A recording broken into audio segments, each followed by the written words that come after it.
বারাকাতুহু। আমি শপথ করতেছি যে মানুষের সেবায়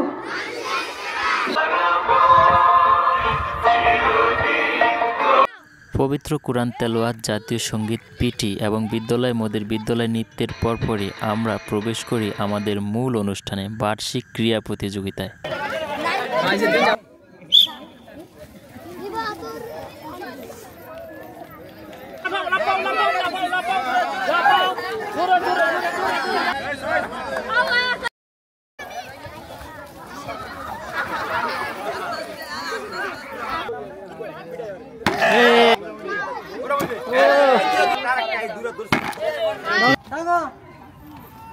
দৌড়, ভিতর বাহির, মোরগের লড়াই, বালতিতে বল নিক্ষেপ, পেছন দৌড়ের পর আমরা আসি টমেটো দৌড়ে, যেখানে একজন প্রতিযোগীকে দৌড়ে এসে টমেটো মুখে নিয়ে আবার সামনের দিকে দৌড়াতে হয়।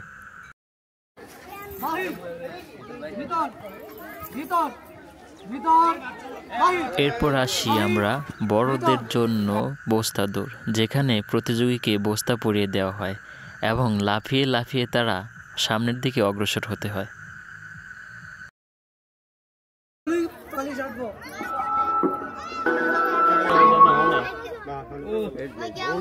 এরপর আমরা দেই বেলুন ফুটানো।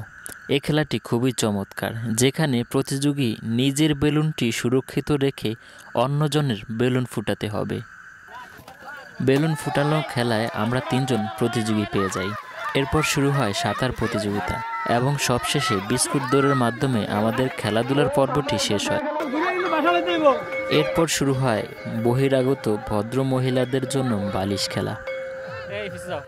এই খেলাটিতে ঘন্টা পড়ার সাথে সাথে যার কাছে বালিশটি থাকবে সে বহিষ্কার হবে। আমরা চলে যাই দর্শকদের জন্য হাড়ি ভাঙা খেলায়। এই খেলাটি খুবই উপভোগযোগ্য ছিল। সবাই হাড়ি রেখে হাড়ির আশপাশে বাড়ি মারছিল। দর্শকরা দেখে খুবই আনন্দ পেয়েছিল। দর্শকদের মধ্যে থাকা কেউই হাড়িটি ভাঙতে পারেনি। আমরা চলে যাই সাংস্কৃতিক অনুষ্ঠানে।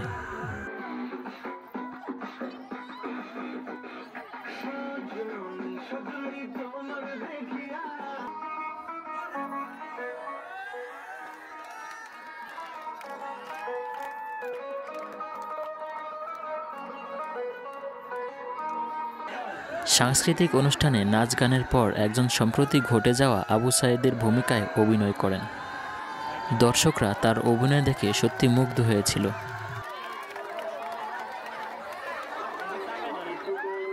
এছাড়াও সাংস্কৃতিক অনুষ্ঠানে দরিদ্র পরিবার, মালিনী এবং ফেরিওয়ালাতে অভিনয় করেন। সবশেষে আমরা চলে আসি পুরস্কার বিতরণীতে। তবে আবহাওয়া খুব একটা ভালো ছিল না। হঠাৎ বৃষ্টি শুরু হলো, তাই আমাদের তড়িঘড়ি করেই পুরস্কার বিতরণ করতে হয়েছিল।